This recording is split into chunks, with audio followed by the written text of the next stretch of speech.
So hello everyone, first of all welcome to my new video. और आज का video होगा इस टॉपिक अबाउट फिजिक्स, जो कि one of the tough subject है हमारे बायोलॉजी स्टूडेंट के लिए। एंड फर्स्ट ऑफ ऑल तो गाइस फिजिक्स में मेरा भी बहुत ही कम स्कोर हुआ था, क्योंकि मैंने बहुत सी मिस्टेक की थी। लाइक टाइम मैनेजमेंट नहीं हो पाया था मेरा नीट में। एंड मुझे 40 मिनट्स ही मिले थे। एंड वैसे भी गाइस इस बार का जो फिजिक्स का पेपर था वो एकदम लेंथी था एंड कंसेप्चुअल था। एंड उसमें कैलकुलेशन भी थोड़ी थी टफ। सो एंड मुझे बहुत हार्ड गया था पेपर। एंड ऑल्सो टाइम भी बहुत कम था, मतलब 50 मिनट्स ही मिले थे मुझे। एंड मैंने जब गई इस बार फिजिक्स में से दो सेक्शन थे, ए एंड बी। एंड मैंने गई बी सेक्शन को देखा भी नहीं, मतलब मैंने सॉल्व ही नहीं किया B section. And A section भी मैं अटका रहा पूरे 50 मिनट्स। सो इसलिए मेरा बहुत ही कम स्कोर आया। वैसे मेरा फिजिक्स इतना भी कमज़ोर नहीं था कि मुझे सिर्फ 60 मार्क्स ही मिलेंगे। मेरा गाइज मैंने जब अलेन की टेस्ट सीरीज सॉल्व की थी तो मेरा एवरेज 120 130 आता था फिजिक्स में। एंड मेरी कोचिंग की टेस्ट सीरीज भी थी तो उसमें भी मेरा 110 120 रहता था, मतलब अबव 100 रहता था, इतना कम कभी नहीं रहा। बट नीट में टाइम एंड ऑल्सो लेंदी था तो नहीं हो पाया score. But whatever it is, so मैं आपको बताऊंगा गाइज जो मिस्टेक मैंने की वो आप ना करो और आपका स्कोर एकदम अच्छा रहे, 150 अबाव रहे, so that you can get a good college. So फिलहाल चलते समझते अबाउट फिजिक्स। तो हेलो गाइस, सबसे पहले समझते हैं कि फिजिक्स पढ़ना कैसे है। तो फिजिक्स गाइस बहुत से बच्चे ऐसा करते कि डायरेक्ट लर्न कर लेते फार्मूलाज एंड कुछ कंसेप्ट डायरेक्ट लर्न कर लेते, तो ऐसा नहीं करना, क्योंकि एग्जाम के टाइम में गाइस आपको वही क्वेश्चन नहीं आने वाला नीट में। क्योंकि फिजिक्स गाइस ऐसा सब्जेक्ट है जिसमें आप कितने भी क्वेश्चन बना सकते हो, एक ही फॉर्मूले से, एक ही टॉपिक से बहुत से क्वेश्चन बना सकते हो। सो ऐसा कभी भी लर्न नहीं करना कोई भी फार्मूला। हर फार्मूला के आपको पता होना चाहिए कि आप कैसे डिराइव कर रहे हो, सो दैट आप ऑन टाइम फार्मूला बना भी सकते हो। लाइक अगर आप न्यूटन के ही फार्मूला ले लो तो आपको अगर स्टेटमेंट भी दिए गए तो भी आप फार्मूला उससे क्रिएट कर सकते हो and you can also solve the questions. So formula रट्टा मार नहीं करना। जैसे कुछ फार्मूले मिलेंगे आपको ऑसिलेशन वेव्स में, सो आप लर्न कर सकते हो। लेकिन जैसे कुछ टॉपिक हो गया, जैसे मोशन का हो गया या फिर प्रॉपर्टीज ऑफ सॉलिड के हो गए, कुछ यंग मॉड्यूलस के, तो वो फॉर्मूले आप बना भी सकते हो एंड आपके लर्न भी हो जाएंगे वैसे हो। एंड जनरली कंसेप्ट आपके क्लियर होने चाहिए गाइज। फर्स्ट ऑफ ऑल तो अगर आप 11th का फिजिक्स लोगे तो उसमें मोस्ट ऑफ दी तो कैलकुलेशन ही है। अगर आप 12th का फिजिक्स लोगे तो उसमें आपको कंसेप्ट ज़्यादा मिलेंगे एंड कैलकुलेशन भी मिलेंगे थोड़े बहुत। तो बट कंसेप्ट अगर आप 12th के चैप्टर्स अगर लोगे, जैसे इलेक्ट्रिसिटी हो गया, मैग्नेटिज्म हो गया, electromagnetism and optics, one of the मतलब जनरली हार्ड जाते हैं बच्चों को ऐसे। एंड उसमें 12th में इजी चैप्टर्स भी है, लाइक सेमीकंडक्टर हो गया and also magnetism and matter, ये एक एक चैप्टर है वैसे। तो ये जनरली आपको इजी जाएंगे एंड इसमें से ज़्यादा क्वेश्चन आते हैं। लाइक सेमीकंडक्टर, इसमें से भी 2-3 क्वेश्चन तो आते हैं हर साल, आप अगर पेपर देखोगे लास्ट ईयर का। तो एक आपको रफ आइडिया दे दिया वैसे मैंने 11th एंड 12th का फिजिक्स। तो 11th का फिजिक्स जो है वो आपको कैलकुलेशंस मिलेंगे अगर आप ऐसे कंसिडर करोगे, एंड 12th में कंसेप्ट एंड कैलकुलेशन दोनों मिलेंगे। एंड 11th का किस बेस है 12th, जैसे इलेक्ट्रिसिटी में आपको कुछ कंसेप्ट मोशन के भी लगेंगे एंड मैग्नेटिज्म मैटर में भी कुछ ना कुछ कंसेप्ट लगते हैं मोशन के चैप्टर्स के। सो आपको वो भी ध्यान में रखना है। सो फर्स्ट ऑफ ऑल चलते गए 11th की फिजिक्स पे। तो 11th की फिजिक्स में guys आपको टोटल 15 चैप्टर्स है एंड 12th में भी 15 चैप्टर्स है।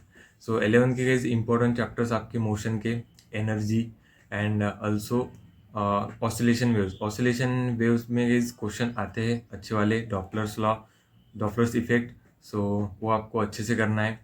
And also young modulus, properties of solid जो है and properties of liquid and ऐसे जो चैप्टर्स है वो आपको, मतलब उसमें से गाइज कई बार मैंने ऐसे देखा है पेपर जब मैंने लास्ट ईयर के सॉल्व किए थे तो उसमें जनरली फार्मूला ही पूछ लिया है कि कौन सा फार्मूला किस लिए। तो आपको वो चैप्टर्स थेरी बेस करने हैं, मतलब अच्छे से रीड करना है।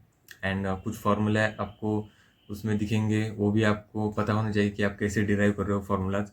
तो वो भी उस पर भी फोकस करना है, property of solid and property of liquid पे।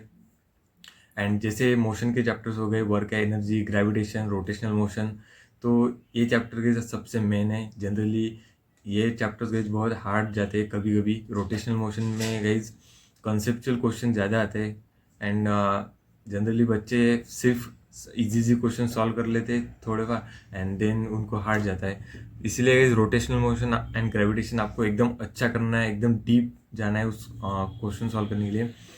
हर कंसेप्ट लर्न करना है सो दैट आप अच्छे से कर पाओगे 11th के फिजिक्स में। इतना हार्ड भी नहीं जाता बट क्वेश्चन ज़्यादा सॉल्व करो सो दैट आपके कंसेप्ट भी क्लियर होते जाएंगे। मिनिमम मोशन का अगर टॉपिक लोगे 4-5 चैप्टर मोशन के तो आपको मिनिमम 800-900 क्वेश्चन सॉल्व करने पड़ेंगे, बट 2 ईयर में। वैसे डायरेक्ट चैप्टर दिखा और 800 ऐसा नहीं करना, क्योंकि जैसे कि मोशन का अगर आप कंसिडर करोगे तो आपको अगर कोई बॉल आप फेंक रहे हो किसी बिल्डिंग से तो उस पर आप 10 क्वेश्चन बना सकते हो। जैसे उसकी हॉरिजॉन्टल वेलोसिटी क्या होगी, वर्टिकल वेलोसिटी क्या होगी, एंड उसका इंक्लिनेशन कितना होगा, उसकी जो फाइनल वेलोसिटी होगी वो कितनी होगी, एंड उसको कितने वेलोसिटी से फेंका गया है, वो पूरा आप एक ही क्वेश्चन से आप सब कुछ निकाल सकते हो अगर आपको कोई क्वेश्चन दिया गया हो। सो ऐसे ही रहता है कि 11th का फिजिक्स, एंड क्वेश्चन ज़्यादा सॉल्व करने हैं, ये मेन आप ध्यान में रखना। एंड ऑल्सो कॉन्सेप्ट भी क्लियर रखना, वर्क एंड एनर्जी पावर से मोमेंटम। तो जनरली वही चैप्टर थोड़े हार्ड जा सकते हैं आपको। सेंटर ऑफ ग्रेविटी कैसे निकालना किसी ऑब्जेक्ट की, वो थोड़ा हार्ड जाता बच्चों को। सो उस पर ज़्यादा फोकस रखना। And also oscillation waves. तो ये हो गया 11th का फिजिक्स। सो अभी समझते कि वो 12th फिजिक्स। सो 12th का फिजिक्स गाइज जनरली हार्ड जाता है। मुझे 12th का फिजिक्स ही हार्ड जाता था, लाइक इलेक्ट्रिसिटी, करंट इलेक्ट्रिसिटी के questions and also electromagnetic induction, ये थोड़ा सा हार्ड जाता था। बट आप अगर प्रैक्टिस करोगे तो आपको गाइज एकदम ईजी जाएगा। इलेक्ट्रोमैग्नेटिक इंडक्शन जो है वो जनरली बहुत से बच्चों हार्ड जाता, बट अगर आप उसके क्वेश्चन ज़्यादा सॉल्व करोगे तो आपको बहुत ईजी जाएगा वो चैप्टर।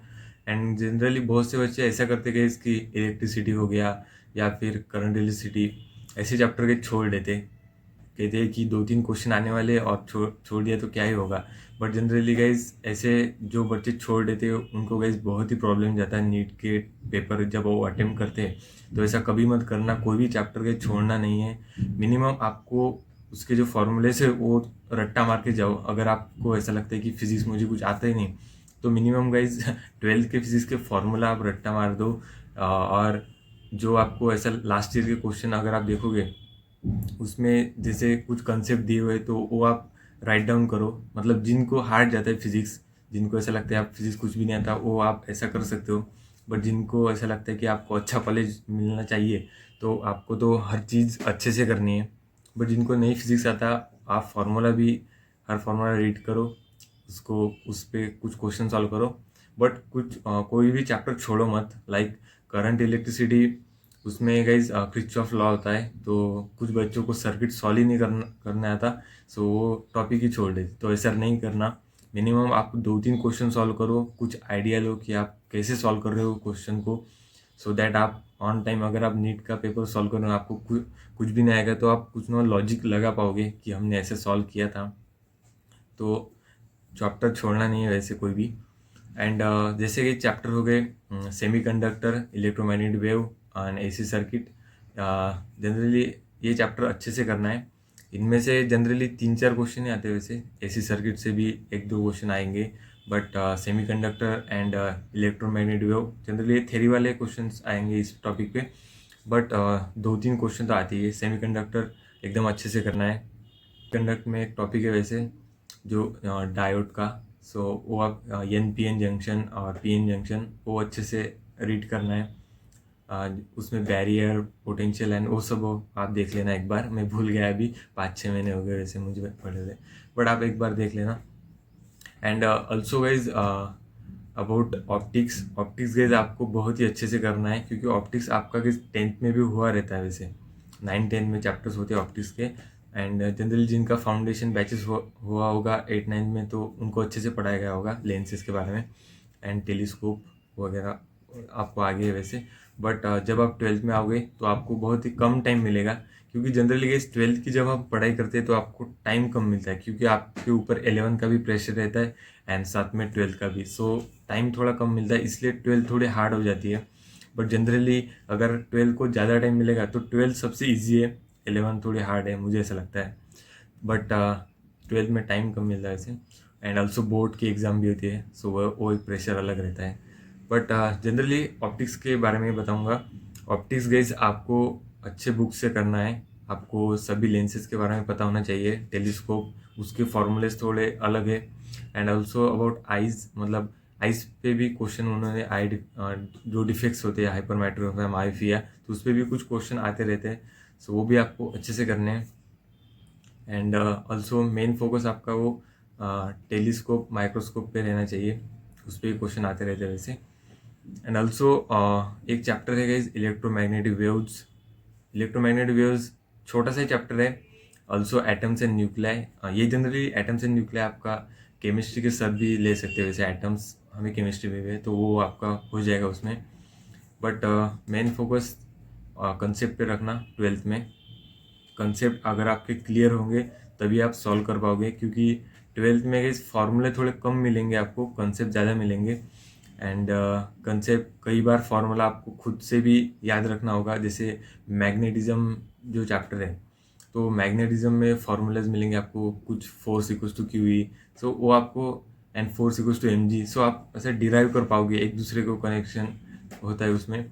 तो आपको कुछ 11th के कंसेप्ट भी मिलेंगे 12th में, तो आपको ऐसे रिलेट करके सॉल्व करने हैं क्वेश्चंस, सो दैट आपका स्कोर भी बढ़ेगा एंड आप अच्छे से सॉल्व कर पाओगे। एंड जनरली बहुत से क्वेश्चन आपको ऐसे मिलेंगे, जैसे काइनेटिक एनर्जी का कंसेप्ट लगेगा, half m v square equals to energy लगाओगे, तो ऐसे पार्टिकल्स का रोटेशन एंड ऐसे कंसेप्ट एनर्जी के लगेंगे ज़्यादातर, क्रिस्चॉफ लॉ में भी। एंड सो ऐसे आपको कंसेप्ट लगाने हैं, सो दैट आप रिलेट कर पाओगे। मेन है कि रिलेट करना आपको, जैसे कुछ कंसेप्ट आप 11th में पढ़ोगे एंड 12th में, तो आपको एक रिलेट करना आना चाहिए कि आप क्वेश्चन कैसे सॉल्व कर रहे हो, क्वेश्चन को कैसे सॉल्व करना है, कौन सा कंसेप्ट कब कहाँ पे लगाना है। जनरली कई बार आप गलत कंसेप्ट लगाते हो एंड उस तरीके का ऑप्शन ऑलरेडी होता ही है, सो आपका क्वेश्चन ही गलत हो जाता है। सो सही कंसेप्ट लगाना, समझ के सॉल्व करना क्वेश्चन। एंड फिजिक्स कंसेप्चुअली लेना गाइज, क्योंकि ये 2021 का अगर आप पेपर देखोगे तो कंसेप्चुअली क्वेश्चन ज़्यादा है, एंड ऑल्सो कैलकुलेशन बेस्ड भी है, बट कंसेप्चुअल ज़्यादा है क्वेश्चंस अबाउट ऑप्टिक्स का हो गया, या फिर इलेक्ट्रोमैग्नेटिक एसी सर्किट से भी कंसेप्चुअल क्वेश्चन ज़्यादा है। एंड जैसे मैग्नेटिज्म जो चैप्टर है उसमें भी गाइज कुछ कंसेप्चुअल मिलेंगे आपको। इस बार का क्वेश्चन बहुत ही हार्ड गया था मुझे, उन्होंने कुछ रोटेशन का पूछा था आई थिंक, तो वो मुझे हार्ड गया था, समझ में ही नहीं क्या करना है इस क्वेश्चन में। तो इसलिए गाइज मैग्नेटिज्म में हार्ड क्वेश्चन सॉल्व करना, थोड़े एस.सी. वर्मा के क्वेश्चंस देख लेना एक बार कैसे होते हैं। सो अच्छे क्वेश्चन सॉल्व करो 12th में, एंड कंसेप्ट क्लियर रखो, बस यही है फिजिक्स में 12th के, अच्छे से करना, लेकिन 12th हार्ड जाता है बच्चों को, सो यही करना है आपको। सो गाइज होप आप सबको ये वीडियो हेल्पफुल रहेगा आपकी नीट की प्रिपरेशन के लिए। एंड मेरा गाइज फिजिक्स में बहुत ही कम स्कोर हुआ था, तो मुझे जज मत कर लेना कि मैं, बट होप आप सबको वीडियो हेल्पफुल रहेगा वैसे। एंड ऑल्सो मैंने कुछ बुक्स भी रिकमेंड किए, सो आप देख लेना अगले सेक्शन में। सो अरिहंत, MTG एंड एररलेस, वही 3 बुक्स है वैसे। And maximum question and concept focus रखना है इस चैप्टर, मतलब इन 2 चीज़ों पे, कंसेप्ट अच्छे करना एंड फिजिक्स के क्वेश्चन ज़्यादा सॉल्व करना। मिनिमम डेली गाइज आपको फिजिक्स के कोई भी चैप्टर लो, आप डेली डेली सॉल्व करना है आपको, डेली 1-2 घंटे दो, 3 घंटे दो, बट डेली फिजिक्स को करना ही है। ऐसा नहीं करना कि, मतलब जनरली आप कर सकते हो वैसे डिवीजन, एक दिन में फिजिक्स केमिस्ट्री करना, एक दिन में फिजिक्स बायो, एंड एक दिन में केमिस्ट्री बायो, ऐसा भी कर सकते हो। बट रात को गई आप, जब आपको 10 से 11, जैसे जो बच्चे 12 बजे तक अब पढ़ाई करते हैं, तो रात को जनरली फिजिक्स के क्वेश्चन सॉल्व करना, 10 कर लेना, 20 कर लेना, लेकिन फिजिक्स के डेली सॉल्व करना क्वेश्चंस। यही मेरी एडवाइस है, मैं भी ऐसे ही करता था, क्योंकि नींद भी नहीं आती एंड क्वेश्चन भी सॉल्व हो जाते। सो आप ऐसे कर सकते हो, वैसे हर किसी बच्चे की अलग स्ट्रैटेजी रहती है। मैं ऐसे करता था, मैं डेली फिजिक्स को हाथ लगाता ही था, कुछ ना कुछ पढ़ता ही था, शॉर्ट नोट्स बनाता था, एंड फार्मूले मतलब लिखता था ऐसे, एंड फार्मूले मैंने चिपकाए भी हुए थे, अभी निकाल लिए वैसे मैंने। जैसे फार्मूले रट्टा मारना है आपको अगर फार्मूलेस के, तो ऑप्टिक्स के फार्मूले हो गए, टेलीस्कोप एंड माइक्रोस्कोप के फार्मूले, एंड ऑल्सो वेव्स चैप्टर हो गया, उसके रट्टा मार सकते हो आप। एंड बाकी तो फार्मूलेज इतना तो नहीं है वैसे।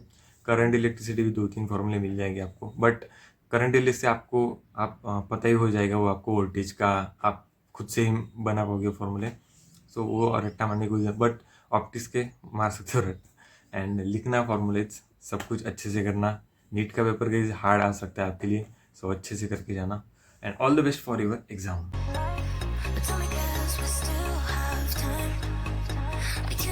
एंड ये है गाइज मैंने बुक्स यूज़ किए थे AMTG का, ये आर्यन पब्लिकेशन एंड ये एररलेस, तो ये भी आप यूज़ कर सकते हो, अच्छे बुक्स है, आप यूज़ करना।